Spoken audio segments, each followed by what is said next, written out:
Hi, I'm Linda with Beautiful Thrift Homemaking. I've been reading through a vintage cookbook that was published in 1917. It has the fun title of A Thousand Ways to Please a Husband, and I have a reprint here from Dover Publications that I'm reading from. This book is also an instructional novel, so each chapter has a storyline and recipes. And so after I read 2 chapters, I'll discuss them. Tonight we're in chapters 66 and 67. Chapter 66, A Guest to a Dinner of Leftovers. Aha, I've found you out. Bettina heard a laughing voice shout as she hurried up the steps.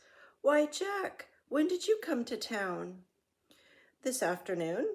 Went to Bob's office the very first thing, and he insisted on bringing me home with him to dinner. I told him it might put you out, but he spent the time it took to come home assuring me that you were always waiting for company. Kept a light ever burning in the window for them and all that. He said that I'd see that you'd be on the doorstep waiting for us.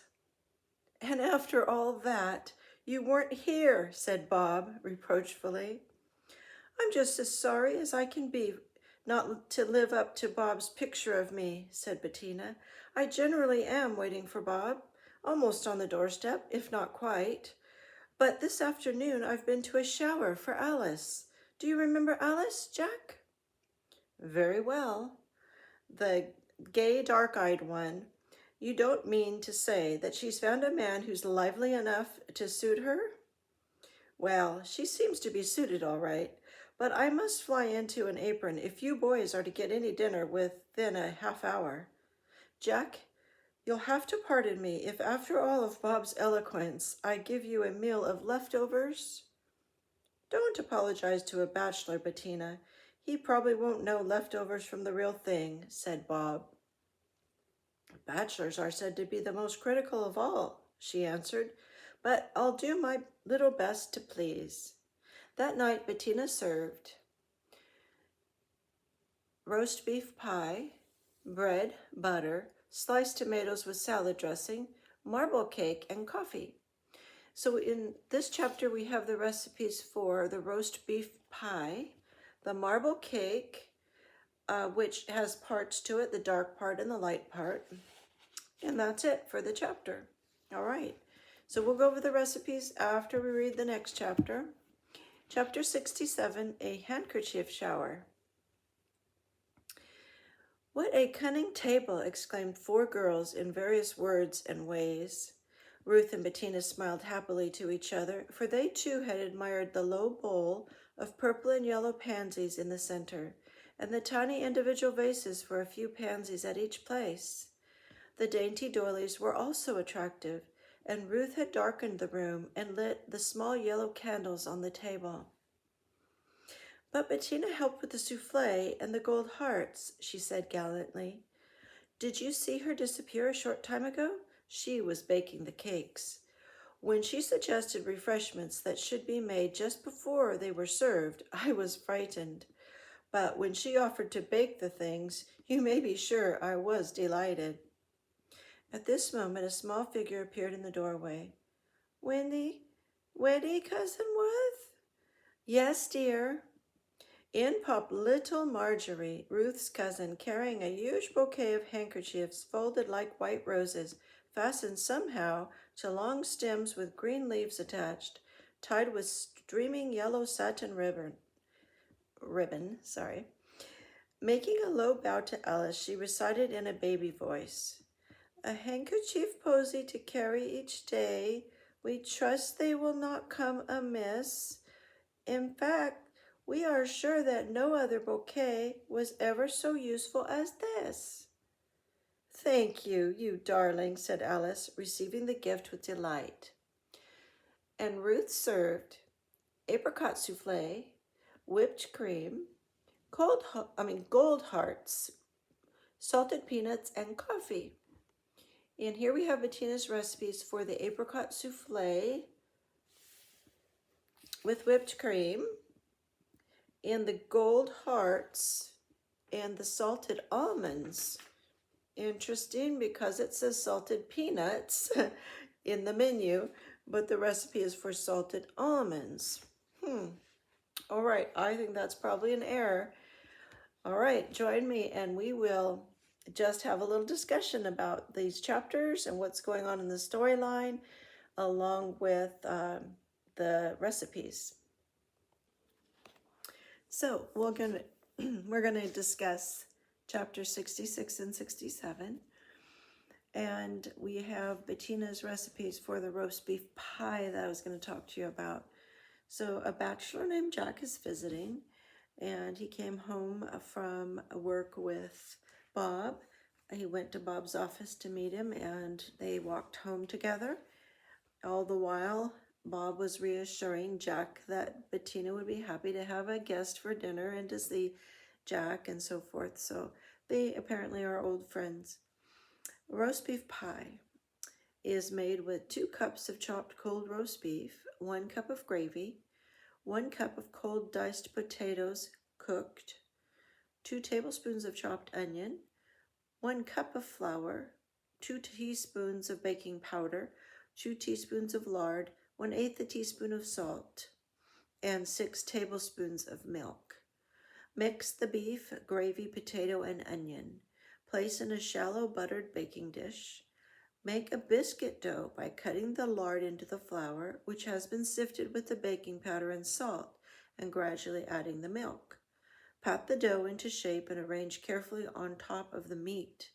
Make holes in the top to allow the steam to escape. Bake in a moderate oven 20 minutes. So you can see this is kind of like a shepherd's pie.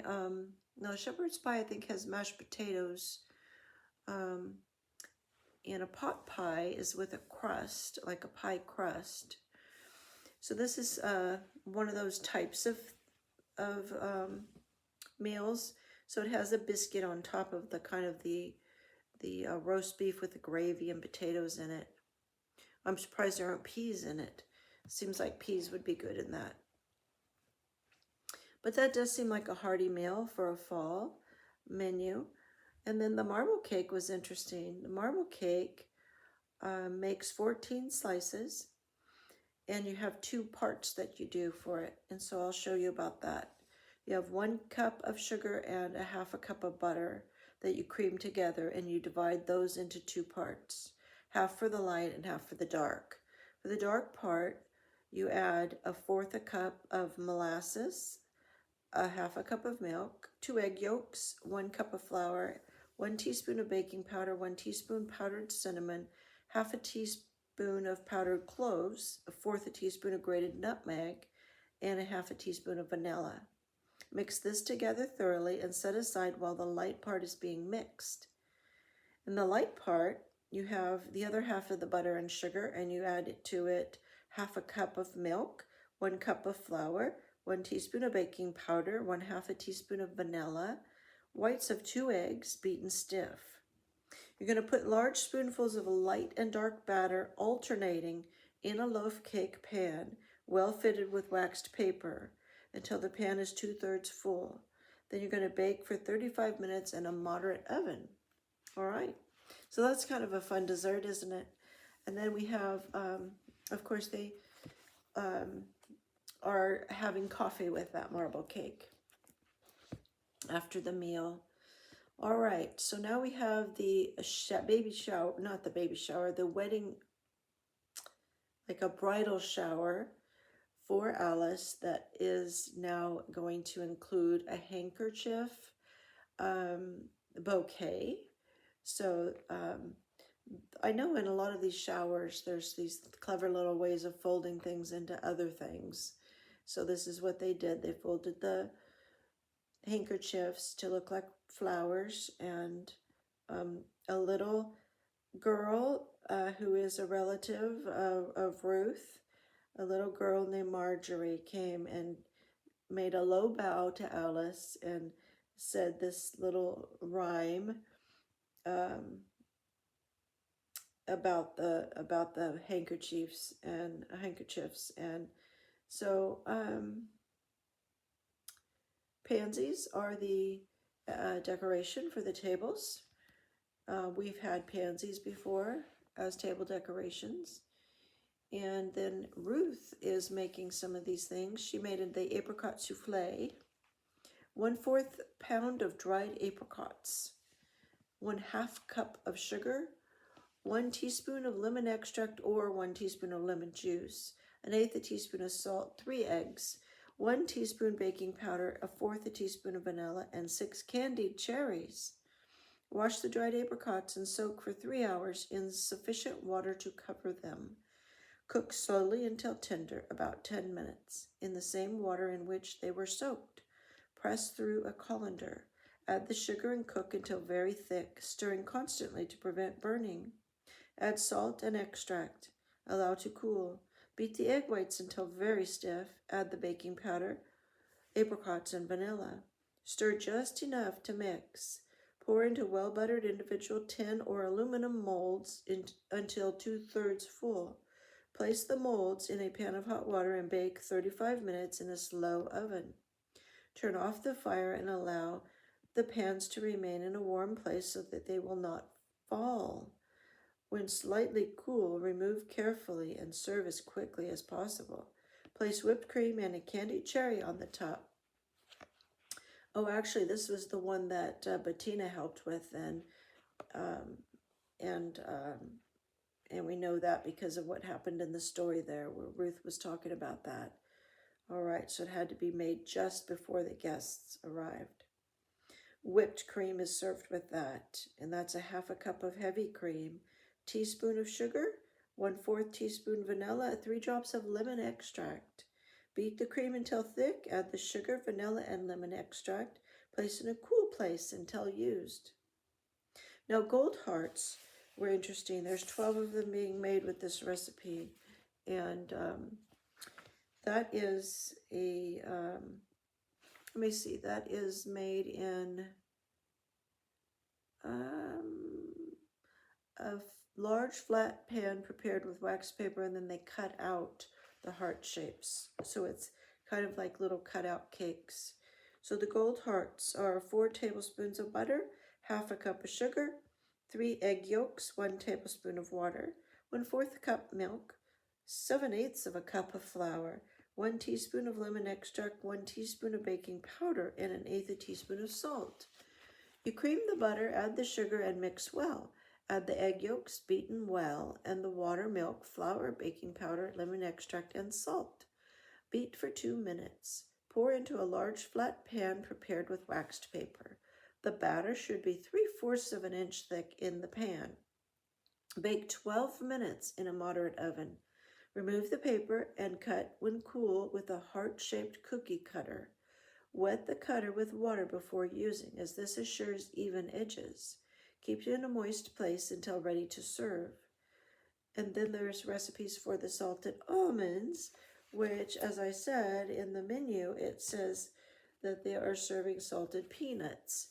But the salted almonds are going to be made 1/4 pound of almonds shelled, 1 quart of boiling water, a teaspoon of salt, and 3 tablespoons of olive oil.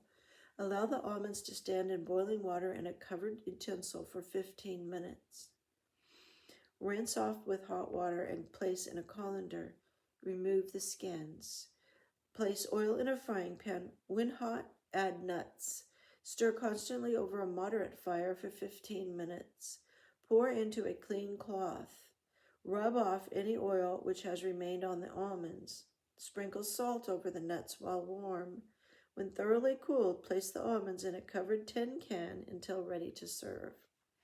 Okay, so that's they're blanched and salted and fried, those almonds. All right. And for the handkerchiefs, I wanted to say that I had an episode much earlier that I showed my handkerchief collection from my mom and grandmother, and there were quite a few different designs. They're very pretty, and those have been replaced by Kleenex now, which is disposable.